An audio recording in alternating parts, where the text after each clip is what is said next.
Dia bilang, itu lihat tuh ujungnya batu itu yang hitam, dia bilang. Yuk kita berenang ke sana gitu. Berenanglah ke situ. Dia pede banget itu ya. Dia pede gitu. Nah, karena dia saya juga jadi pede karena saya tahu dia udah biasa berenang di laut gitu. Dan dia bawa kamera. Dia bisa membuat video sambil berenang samping saya, dia buat video gitu. Udah sampai di ujung situ, dia bilang, yuk kita ke sana. Baliknya tuh seperti membuat lingkaran begitu. Nah, setelah sampai di pantai, saya lihat jam saya. Ternyata jaraknya 4.595 meter. Yang tadi dibilang 3.000 meter. Yang dibilang 3.000 meter. Dan kita berenang 2 jam 34 menit.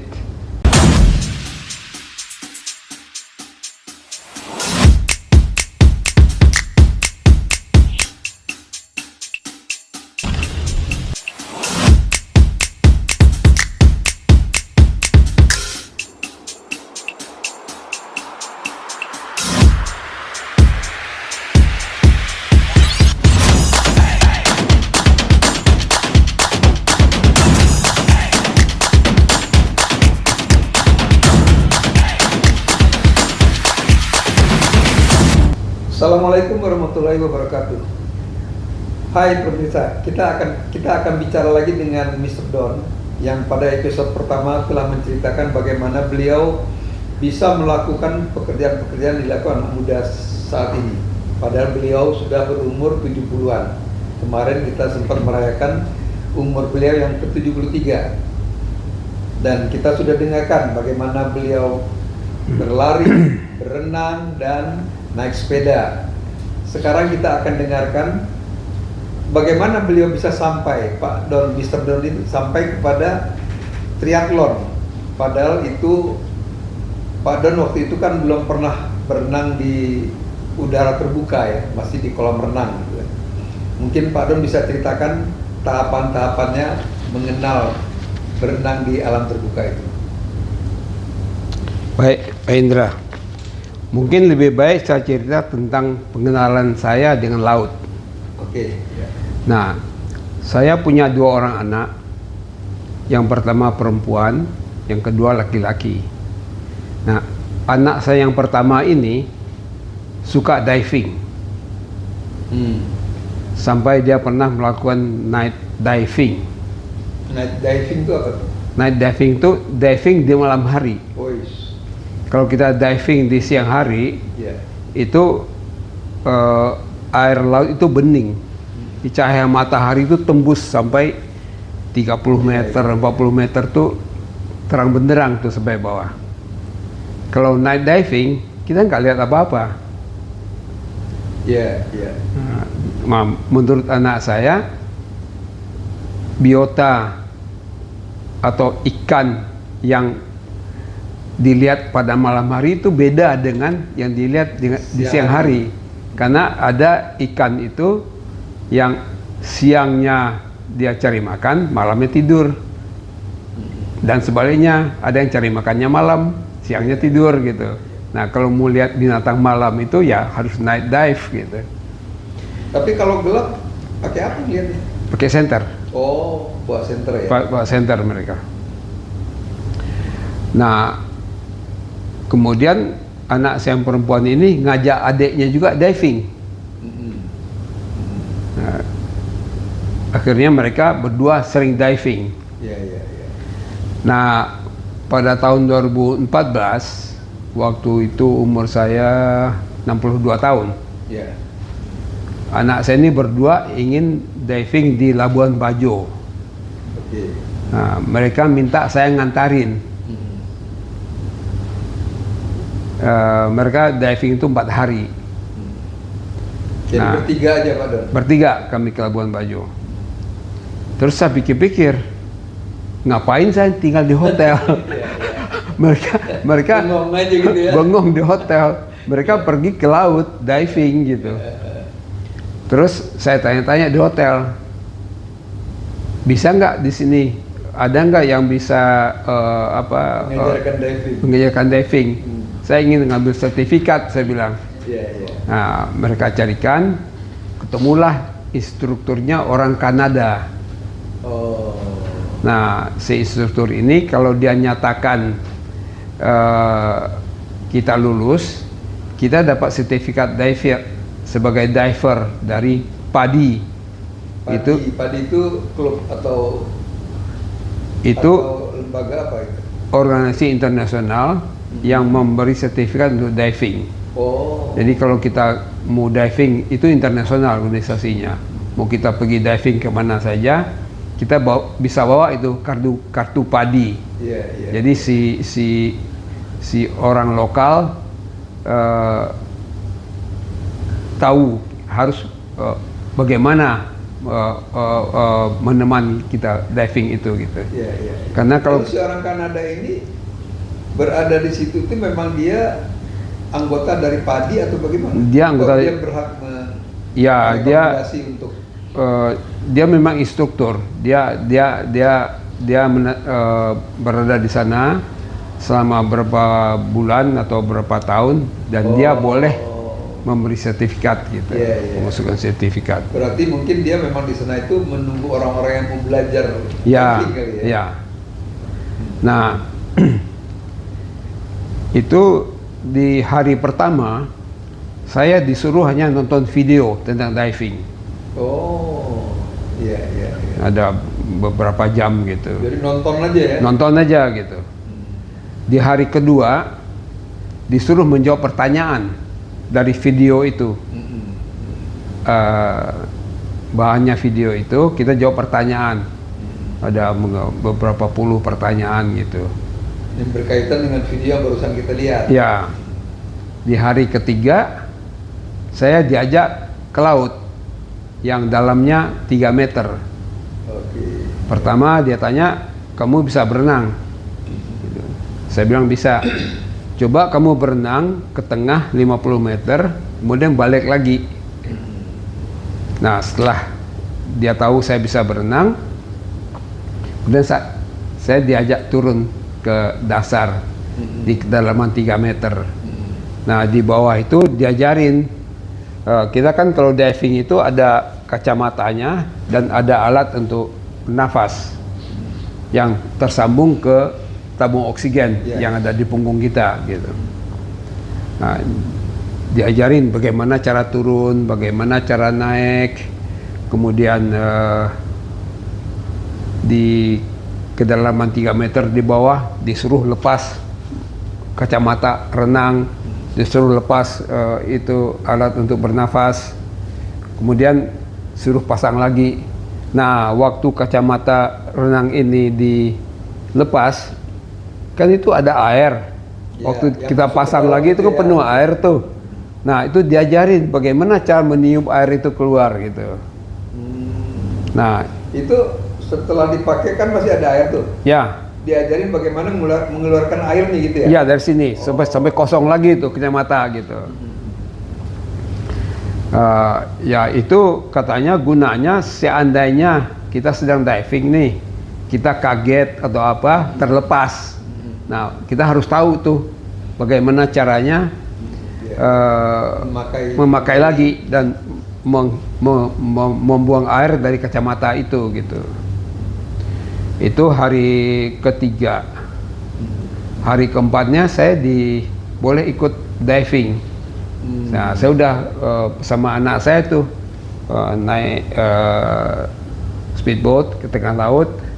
Kemudian di lokasi divingnya kita terjun ke bawah. Nah, karena itu diving saya pertama, saya tidak boleh lebih dari 15 meter ke bawah. Sedangkan anak saya yang berdua boleh sampai 30 meter. Jadi saya renang 15 meter, ke dalam 15 meter, anak saya di bawah ke dalam 30 meter gitu. Saya lihat tuh anak saya bisa di sebelahnya ada ikan-ikan berenang gitu. Nah, berarti bening sekali Bang ya? airnya bening sekali. Kalau Pak Don berada 15 meter, di bawah 40 berapa? 30. 30 meter kan, itu kan ada jarak 15 meter lagi. Iya, iya. Kelihatan. Itu cahaya matahari itu tembus ke bawah sampai ke 40 meter, 60 meter itu sampai ke bawah gitu, saking Iya, iya, iya. beningnya tuh air. Nah, bayangkan kalau night dive kita nggak lihat apa-apa itu. Nah, kalau dive sebelum kita masuk air waktu diving itu, kita disuruh lihat tuh kiri kanan. Lihat kalau ada daratan sebelah kanan kita, sebelah kiri kita ada apa, mungkin kejauhan bisa kita lihat pohon atau gunung gitu. Itu namanya referensi. Nah, saya dapat cerita dari anak saya, kalau night dive dia nggak bisa lihat referensi gitu. Jadi ya kebayang juga oleh saya gimana gimana sulitnya night dive itu gitu. Iya, iya, iya, iya. Nah, itulah pengalaman saya diving pertama kali dan saya dapat sertifikat. Tapi setelah itu saya nggak pernah diving lagi sampai sekarang. Oh, sampai sekarang? Sampai sekarang saya nggak pernah diving lagi. Itu berarti sekali di hari keempat tuh ya? Sekali di hari keempat ya. Sampai sekarang nggak pernah lagi? Nggak pernah lagi saya diving. Oke, oke. Dan itu mungkin pertama kali Pak Don mengenal laut nggak? Ya mengenal laut, berenang di pinggir itu kan udah sering juga ya dari dulu ya. Juga. Tapi ini yang sampai ke Karena tengah. di episode yang lalu kan Pak Don mengatakan kalau triathlon harus berenang di alam terbuka ya kan, di Ya, laut atau danau ya. kan. Open water tuh. Open water namanya kan. Nah, istilahnya. Pak Don waktu itu mengatakan Pak Don belum pernah. Belum. Baru di ini aja kan, di kolam renang kan. Ya. Tapi waktu diving ini sebenarnya kita nggak berenang kan. Oh iya, iya, iya. Kita nggak berenang gitu diving. Kita hanya aja ya? turun ke bawah dengan ada pemberat segala macam, kita turun gitu. Tapi kalau waktu ditanya udah bisa berenang, nggak disuruh berenang? Disuruh berenang, tapi kan ya 50 meter ke tengah kan, 50 meter kan? ya masih di pinggir lah itu Iya. kan. Tapi itu pertama kali kan? Ya. Berenang di laut kan? Ya. Nah, tahun 2018 saya janji ketemu dengan teman lama nih. Teman lama di Bandung, di ITB? Enggak, ini teman saya ini pensiunan pajak. Oh. Pensiun kantor pajak gitu. Mahasiswa ya? Nah, jadi nih orang Batak nih, teman saya nih. Dia bilang, aku hampir tiap hari berenang di Ancol katanya. Kalau mau ketemu, kita ketemu di Ancol aja. Sekalian berenang kita di laut gitu. Nah, saya kan setelah kejadian diving tadi? Saya kejadian diving kan 2014. Ini tahun 2018 nih. Ya, itu juga pengalaman pertama saya berenang di Ancol gitu. Nah, di Pantai Laguna. Di Pantai Laguna itu kalau kita lihat ke tengah itu ada tanggul buatan. Yang untuk memecah ombak itu ya? Ya, itu jaraknya untuk menahan ombak. Itu jaraknya 300 meter dari pantai. Nah, dia bilang kita bawa pelampung, yuk kita berenang ke situ katanya. Saya tanya, itu jaraknya berapa? Ya kira-kira 300 meter katanya. Ya karena saya udah biasa berenang 1000 meter, saya pikir kalau ya bisa lah gitu. Tapi melihat laut lepas itu ada groginya juga gitu. Nah, ada faktor psikologis ya. Ya, lihat laut luas begitu gitu. Kalau di kolam renang ya jarak 50 meter, airnya jernih, dasar kelihatan. Ya. Ini kita nggak lihat apa-apa keluar dari Ancol itu.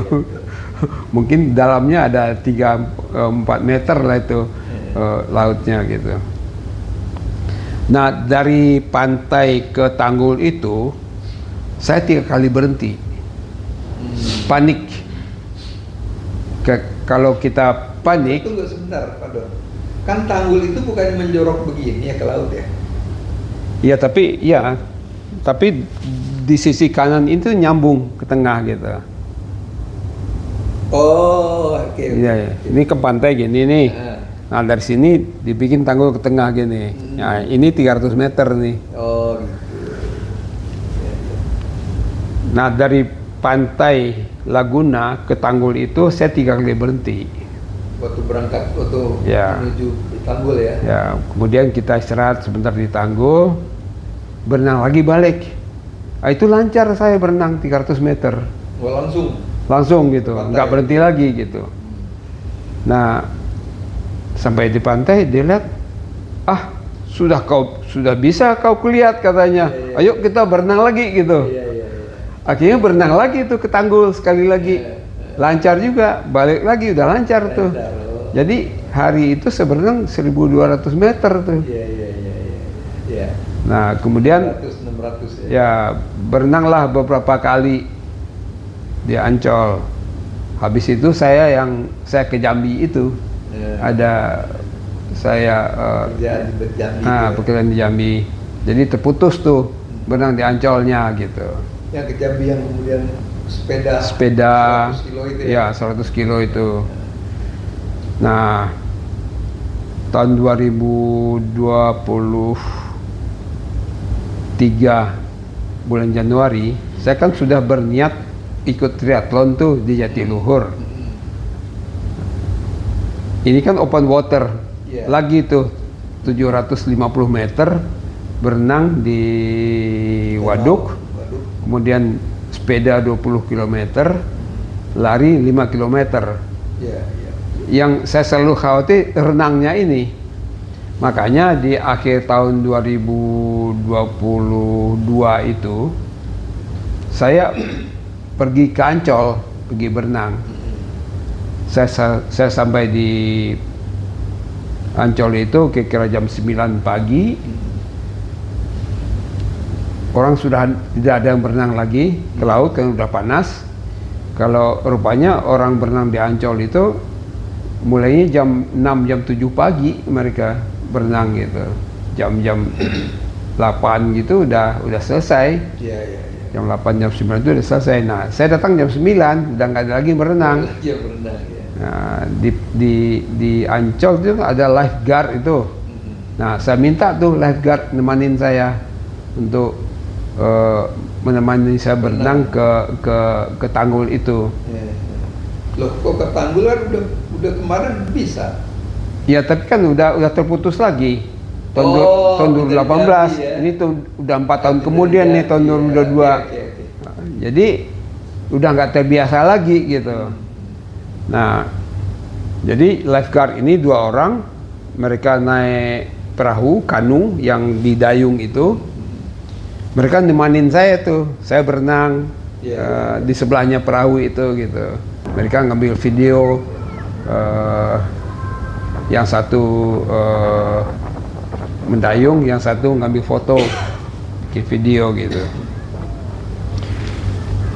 Sama lagi, dari pantai ke tanggul itu saya berhenti juga tuh 3-4 kali. Iya. Balik ke pantai, lancar lagi gitu. Jadi demam panggung yang berapa tahun yang lalu itu Masih karena udah 4 tahun berhenti kan. Iya. Nah, itu saya kira ada 5 kali lah saya latihan di Ancol. Tapi setiap kali latihan tetap aja. Oh. Karena kan nggak tiap berangkatnya selalu mampir ya. Selalu berhenti dulu 2-3 kali gitu sebelum sampai tanggul itu. Baliknya lancar. Kok lucu juga ya?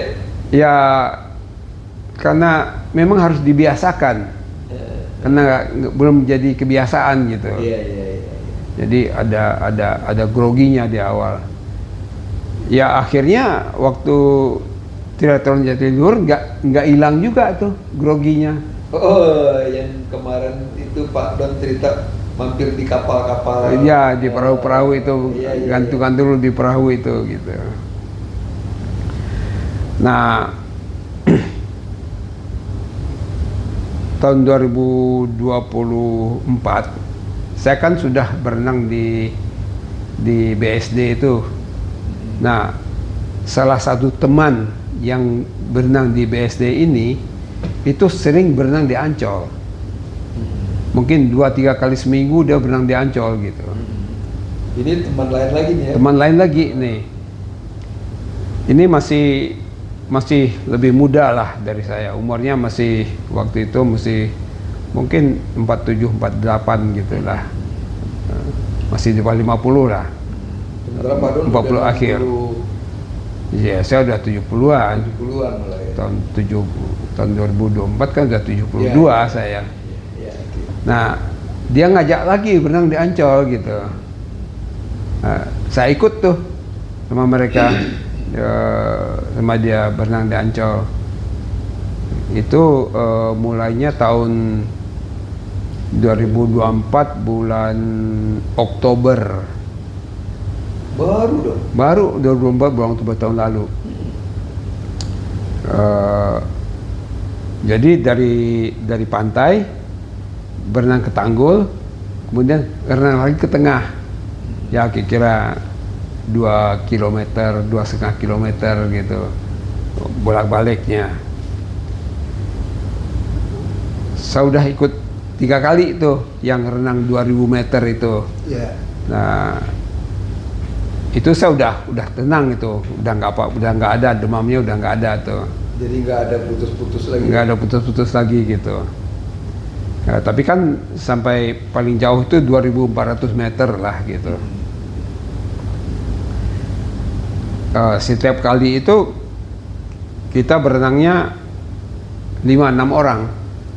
Jadi datang pagi, kemudian nunggu dulu. Udah sampai 5-6 orang teman kita yang biasa berenang itu udah lengkap, baru kita berenang.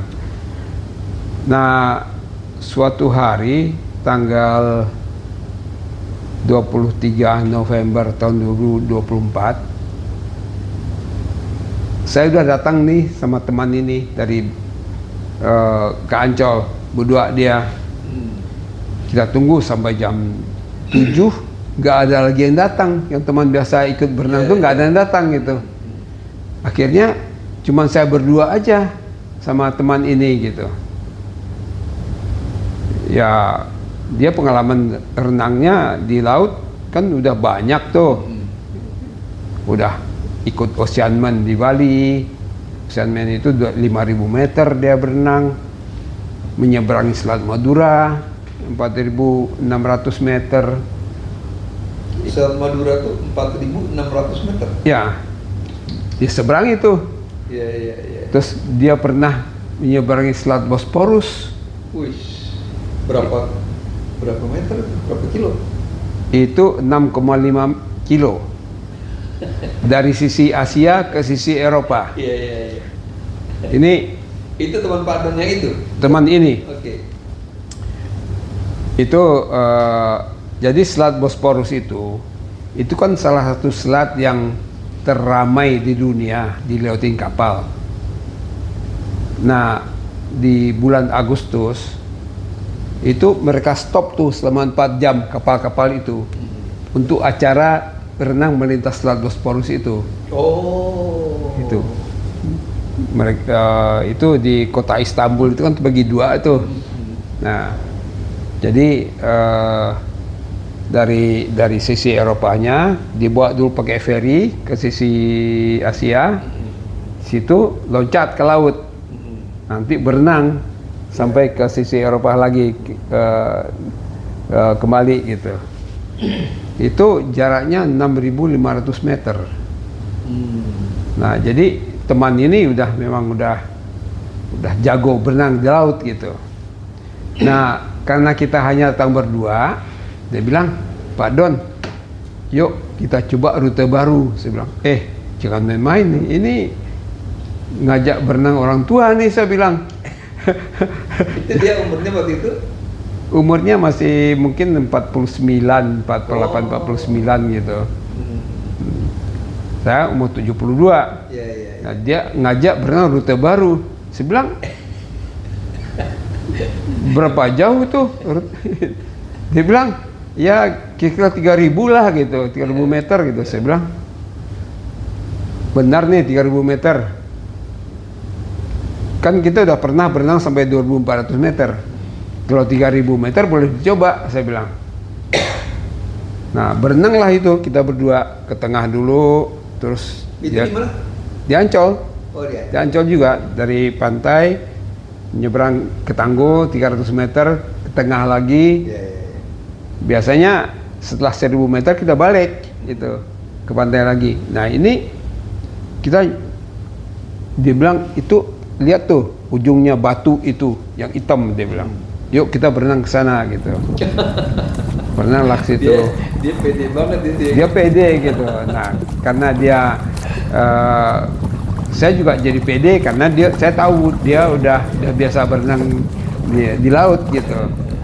Dan dia bawa kamera. Dia bisa membuat video sambil berenang samping saya, dia buat video gitu. Udah sampai di ujung situ, dia bilang, yuk kita ke sana. Baliknya tuh seperti membuat lingkaran begitu. Nah, setelah sampai di pantai, saya lihat jam saya. Ternyata jaraknya 4.595 meter. Yang tadi dibilang 3.000 meter. Yang dibilang 3.000 meter. Dan kita berenang 2 jam 34 menit. Iya. Nah, Luar biasa. itulah Padahal yang luar biasa maksudnya. pengalaman saya berenang di laut yang terjauh di laut ya itu. Iya. Itu sebelum triathlon ya? Itu sesudah triathlon. Oh, sesudah triathlon. Ya. Oh, iya. Triathlon itu kan tahun 2023. Iya. Ini tahun 2024. Ya. Oh iya. Nah, begitulah pemirsa pengalaman Mr. Don ini dalam berenang, bagaimana secara bertahap beliau bisa akhirnya mencapai jarak yang 4.695 meter ya. 4.595 meter. Oh, 4.595 meter. Jadi hampir 4.600 meter ya, hampir 5 kilo lah ya kira-kira. Jadi kita mungkin bisa belajar dari cara Pak Don melakukan pekerjaan berenang itu yang boleh dikatakan dalam umur 70-an ya. 70 berapa? 72 tahun. waktu itu. Waktu yang 4.595 itu. Nah, barangkali nanti Pak Don akan bercerita bagaimana fisik beliau bisa begitu kuat. Apa yang input yang dimakan oleh Pak Don sehingga melakukan pekerjaan yang berat buat orang segitu ya. Kayak saya mungkin pasti nggak sanggup lah untuk lari 50 meter aja mungkin saya belum sanggup sekarang. Makanya saya ingin juga belajar ke Pak Don nanti bagaimana bisa perlahan-lahan bisa mencapai seperti itu. Demikianlah pemirsa, kita sampai pada akhir cerita tentang bagaimana Pak Don bisa berenang sampai 4.595 meter. Jadi Pak Indra, sebelum ditutup,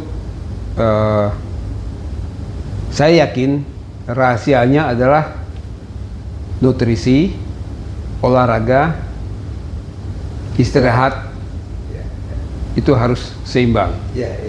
Yang Pak Don pernah ngomong Ya. juga waktu di episode pertama. Itu tidak ada yang lebih penting dari tiga itu. Tiga-tiganya penting. Lemah di salah satu, lemah juga di yang lain.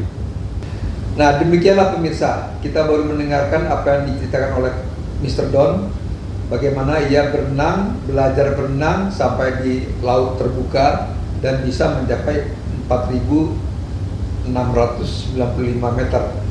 Mungkin pemirsa juga tertarik untuk melakukan hal yang sama dengan umur seperti Pak Don ini. Mungkin ada yang sudah 50 tahun, 60 tahun, ingin melakukan hal yang sama. Bagaimana komentar pemirsa untuk hal ini? Bisa diberikan pertanyaan kepada kami dan kami nanti bisa menjawabnya. Paling tidak di episode berikutnya. Terima kasih atas apa yang telah kita saksikan bersama ini. Assalamualaikum warahmatullahi wabarakatuh.